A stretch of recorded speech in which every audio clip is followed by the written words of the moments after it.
Whereas I greet you in Jesus' name.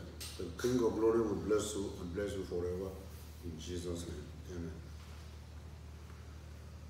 While I was a student at a higher institution of learning, I had a particular lecturer that just decided to hate me with perfect hatred. I even went to him and said, what is my offense? He said, nothing. If I ask question, he will turn to another person. So one day, I don't know, I asked a question. He said, you ask question too much. And he said that he will make sure I leave the institution. I wasn't rude to him. It is question that I wanted to know certain. I was not testing his knowledge or capability, but he just made up his mind to help. I said, okay. So this man wants to scatter my life career. What will I do? I was a young man. You know what I did? I went to God. I said, God, I must possess my destiny. I must possess my possession. And I went to pray. I went to prayer.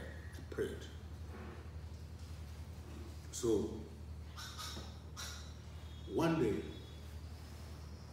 while he was lecturing us, when the authority of the institution came with a representative, I had the register and brought a letter. It was a letter of termination. And I continued in that institution and I finished. What is it? I possessed my possession despite all opposition. Another example I want to give you. There was somebody that came to me for counseling. He said he was in a university. He had finished all classwork. He had finished his thesis. But his HOD just hated him. That is too fast. Are you the only one there? You are too fast. That he will not allow him to defend. That he will have to move him to the following year. He said, sir, I finished all requirements. I did not steal. I did not do this thing. He said, well, that's not my business. So he came to me. I said, okay, prepare. When other people are defending or presenting their master thesis, I want you to be there. Dress and carry. Are you ready? He said, I'm ready. Okay. I said, unless God is not God. I said, you are going to defend. He said, okay. Was he there? The man said, you are just wasting your time. It's okay. Other people defended.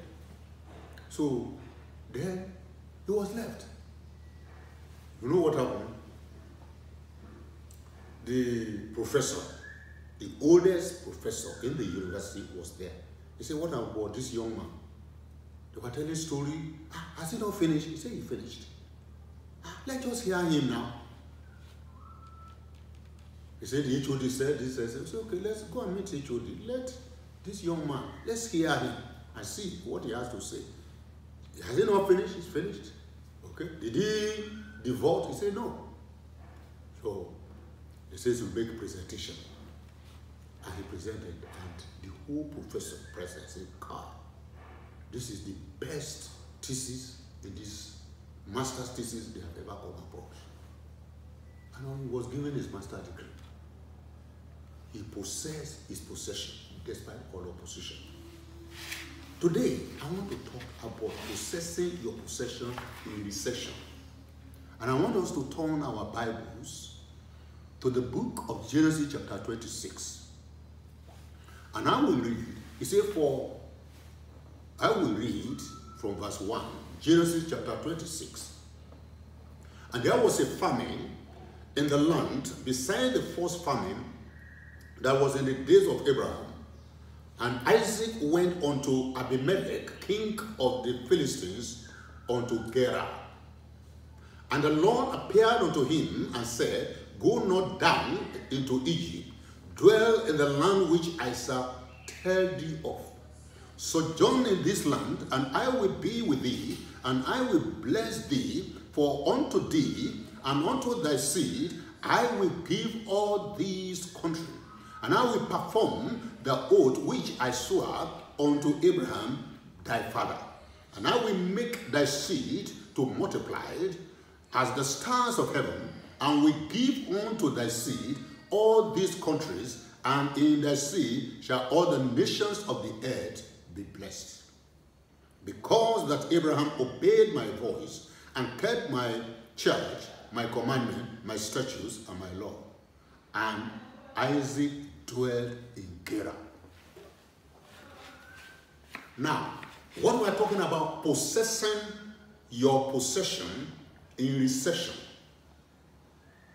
I believe that this story is familiar to many of us who are Christians and who are Bible readers and believers. There was famine, there was austerity, there was scarcity. And people were running from one country to the other. But they heard that there was surplus and abundance in Egypt. And so people were running there. And going there just like many Nigerians today. They say something is there in Canada, something is there in US, something is there in Moscow or France, and then Rome, and then they cross the Mediterranean Sea, some perished in the sea, and all those things. They are always preparing to go for greener pasture. So the same thing happened to Isaac. But I believe that he prayed, and when he prayed, God replied him. God answered him, just like what we have read here. God said, look, wherever I ask you to stay here. And the Bible says he obeyed and dwelled there. But the famine was going on. People were suffering. People were saying, oh no, if we go to America, it will be better. If we go there. But God told him in heart, he said, stay here. He said, and I will bless you. But there were hardships around. There were turbulence around. There were oppositions around. There were resistances around. But God says, stay there. I, God, who created you, who made you, we are going to bless you because of your father Abraham's sake. He did. What is recession? Recession is a state of economic decline, or contraction, or depression, or downturn, or slumps, or stagnation, or austerity. That's what we call recession. And what we are considering is possessing your possession in recession. That is, what belongs to you. You want to take it in adversity, in things where things are very tough and rough, as it is now in our country, Nigeria. Recession is not new. It has happened. That's why we read, the famine happened during the time of Abraham. Okay? But it has repeated itself. So man has been suffering, one unemployment or the other, one adversity or the other, calamity or the other, famine or the other, scarcities of goods and cattle and all other things. And what is it? Man, we're always trying to look for greener pasture, run here and there. But then, in all these calamities and adversity, one thing is clear.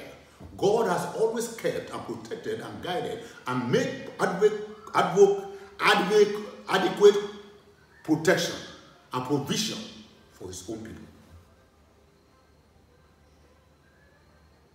When things are tough.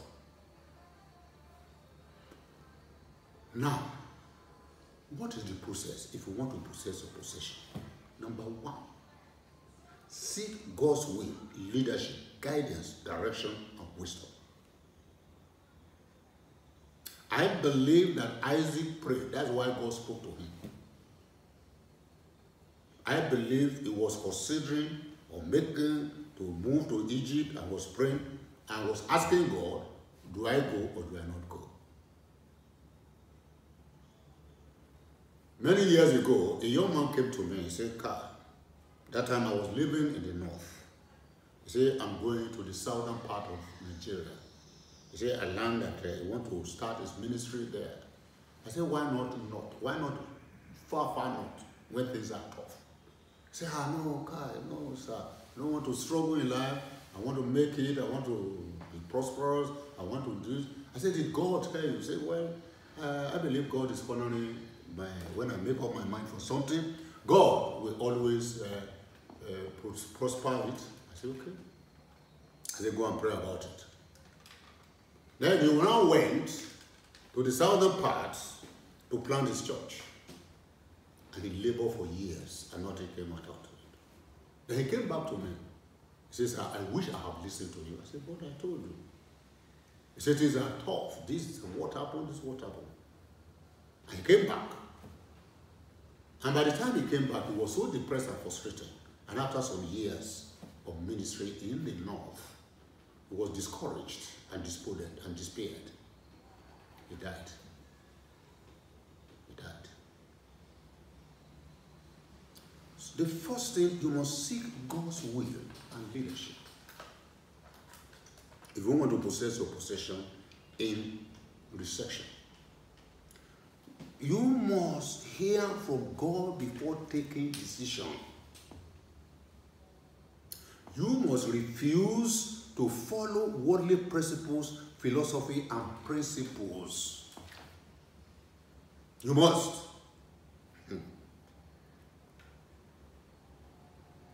Isaac listened to God and heard from God. Carnality is very, very dangerous. And I will give you some biblical examples of carnality, carnal decision. 1. Abraham agreed to Sarah's advice to marry Hagar. Lot chose Sodom. Moses smote the Egyptian. Joshua made a league with the Gibeonites. Saul spared the Amalekites. Solomon married strange women. Jonah ran to Tarshish. Peter smote Marcus. What were the consequences of their carnal decisions? These people were great men of God. They are wonderful men of God. But at a point in life, when things were tough or hard, they made decisions or took decisions, okay, without consulting God. And if you study their biography very well, they all suffer consequences for that kind of decision they made without the approval of the Almighty God. Because of horrible and terrible famine, everyone was leaving to go to Egypt for greener pasture, but God stopped Isaac. God had a different plan and purpose and pursuit for Isaac. He had a different plan.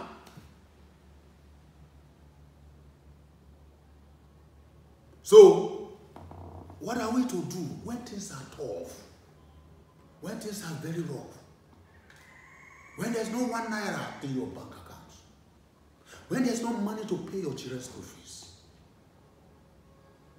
When businesses are not moving? When things are stagnant? When things look very gloomy and hopeless? When friends deserted you?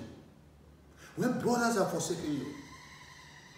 When your level has dropped? When your plans didn't work out? When you are sorrowful? When your investment did not come out the way you planned it? When there are delays? You must hear from God for the next step to take. Number 2, plant your seed during economic downturn. During economic downturn, you must plant your seed. Let's look at one particular Bible verse here. That's verse 12. of Genesis chapter 26.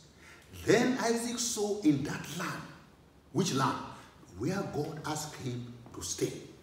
And received in the same year 100-fold, and the Lord blessed him. And the man was great and went forward and grew until he became very great. For he had possession of flocks and possession of herds and great store of servants, and the Philistine envied him.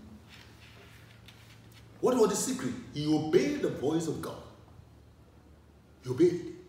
He sowed there, he planted there, and he harvested, and God blessed him. Why do some people ran to Egypt, where even the natives that were there, they envied him because he was greater than them? Okay? God blessed him abundantly. He didn't allow fear, unbelief, and circumstances, but he obeyed. He kept working hard. Where God asked him to stay. No rural movement of any kind. He was orderly. Though he faced very severe opposition from the natives. He dug well, and then they would snatch the well from him. But he kept on planting. He kept on digging well. He kept on doing one thing or the other. He kept on rearing goats, rearing sheep, and working very hard.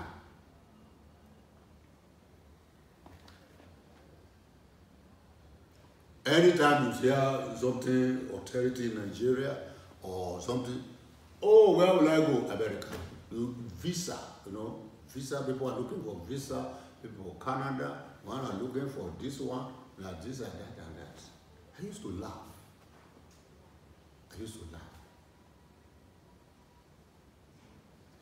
You see, I am not against it, and I will not be against it, because we are looking for greener pasture. But be led by the Spirit of God. Be close to God and know that that is the will of God for your life and for your family. Don't just take rural decision. Don't just move rurally to a foreign land or from one city to the other. Be obedient to the voice of the Holy Spirit. So people say, well, the problem is that how do I hear from God?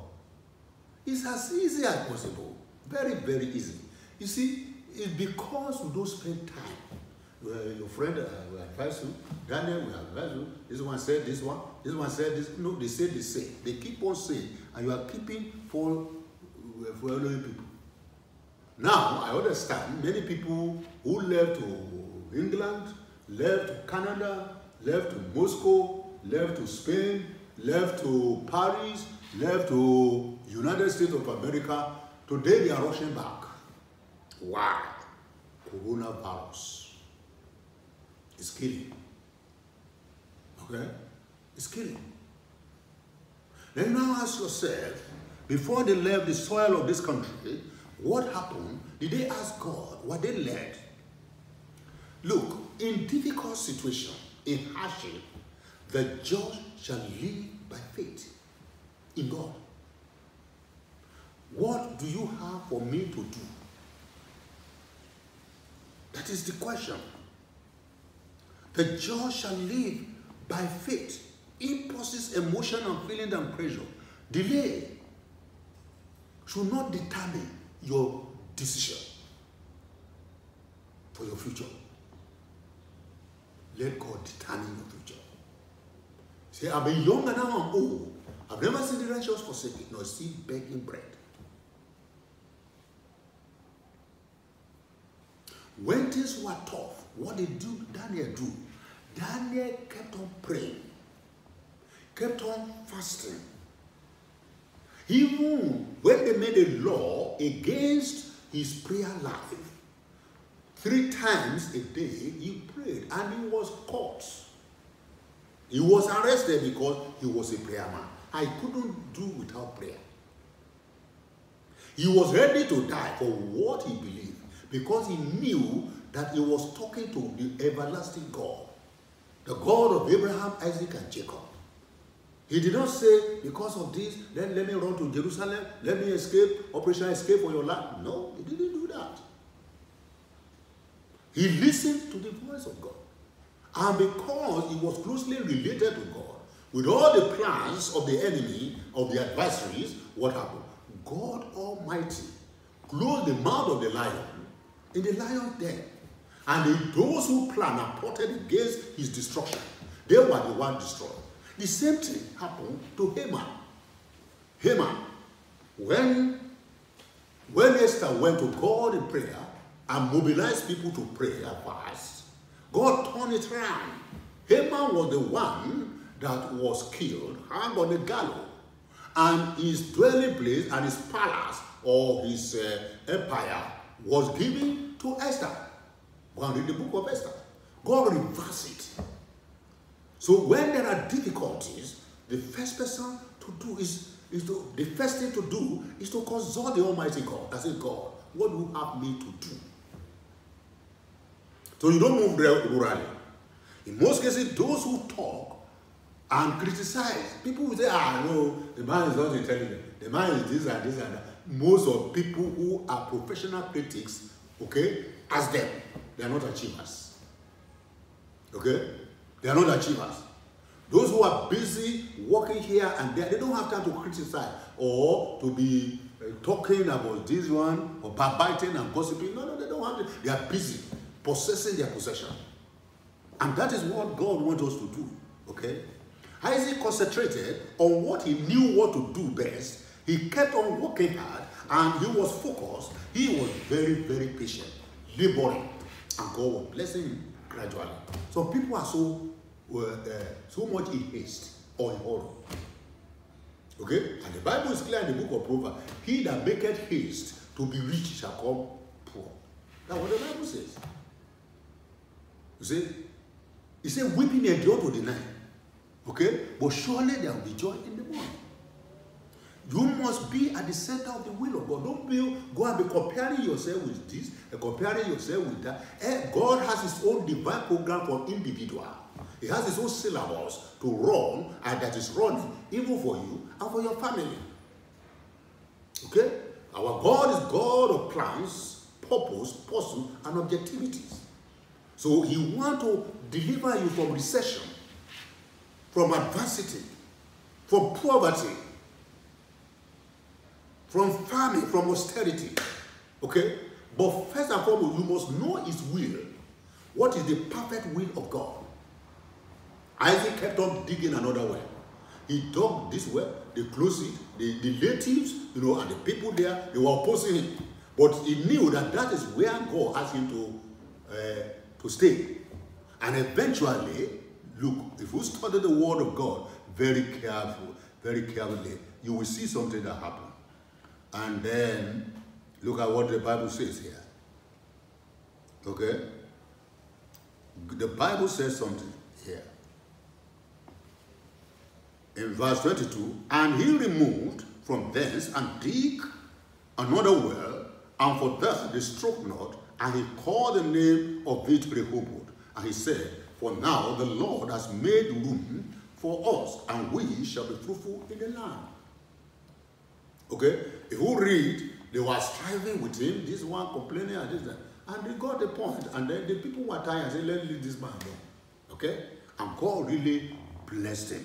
And if you read verse 24, and the Lord appeared unto him the same night and said, I am the God of Abraham thy father. Fear not, for I am with thee, and will bless thee, and multiply thy seed for my servant Abraham's sake. And he builded an altar there, and called upon the name of the Lord, and pitched his tent there, and there Isaac's servant dig the well. Can you see? If you read another Bible verse, you will see so many things. And they said, we saw certainly that the Lord was with thee, and we said, let there be now an oath between us, and between us and thee, and let us make a covenant with thee, that thou wilt not do us no harm, and we have not touched thee, and as we have done unto thee nothing but good, and have sent thee away in peace. Thou art now the blessed of the Lord. Those are people that were fighting against him. against his success, against his prosperity, against his existence. Okay? He had reason to escape. Say, well, see, they didn't like me here. Let me go. And that's the problem for people. If there's a small disagreement in the church, they left. You see them. That's a small agreement. Oh, no. This church is deep, this and that, and all those things. And at the end, they go and are quenched. If there's a problem within the family court, you just run away. No. I got a divorce. Let's go to court.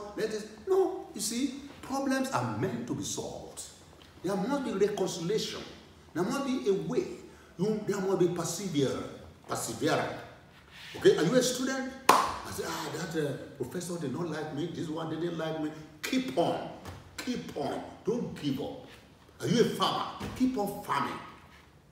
Are you a preacher? Keep on preaching. Are you a fashion designer? Keep on designing. Are you an architect? Keep on designing. Are you a builder? Keep on building.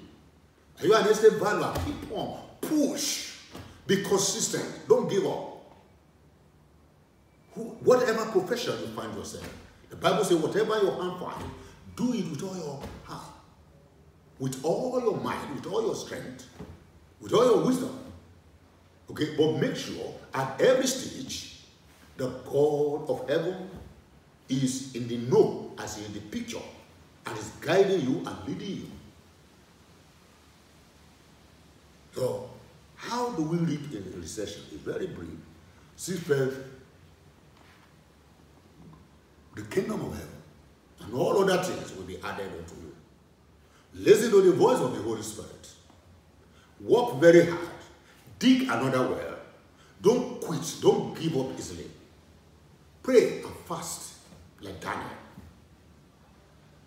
Don't give up. Pray and fast. Give generously. Share whatever little God. So people say, when God blesses me. The way God blesses, I will do this. No. Within your capacity now, be faithful in tithing. If you don't pay tithe, there's a cost.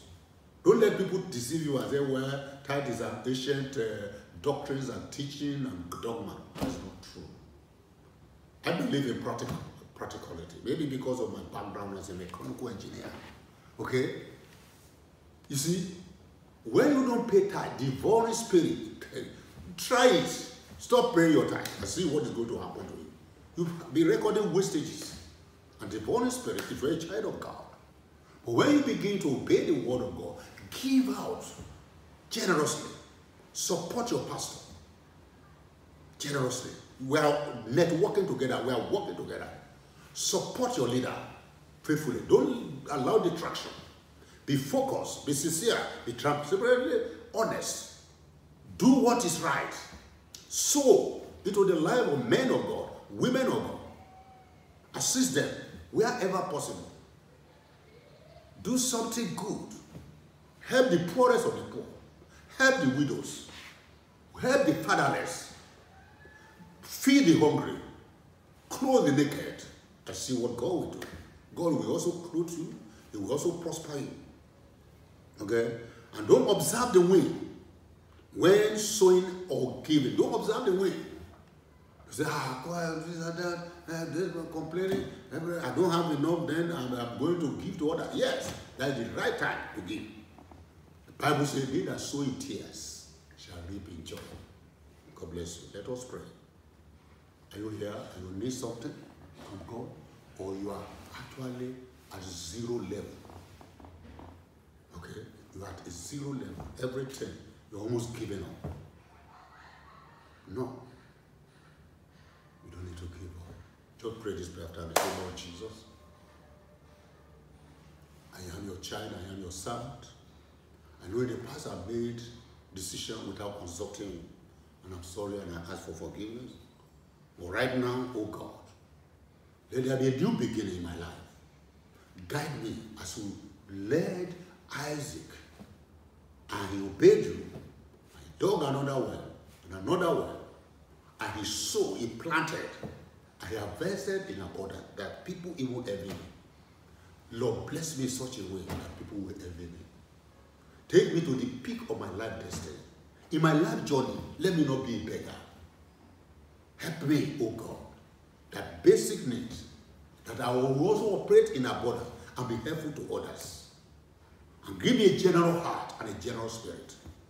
And help me to live a life of holiness and righteousness. And when you have brought me to the high level, that I will not abandon you.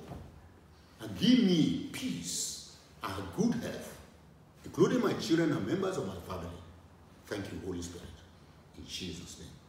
If you have prayed this prayer, I want to pray a simple prayer for you. Lord, we thank you because you are the beginning and the end.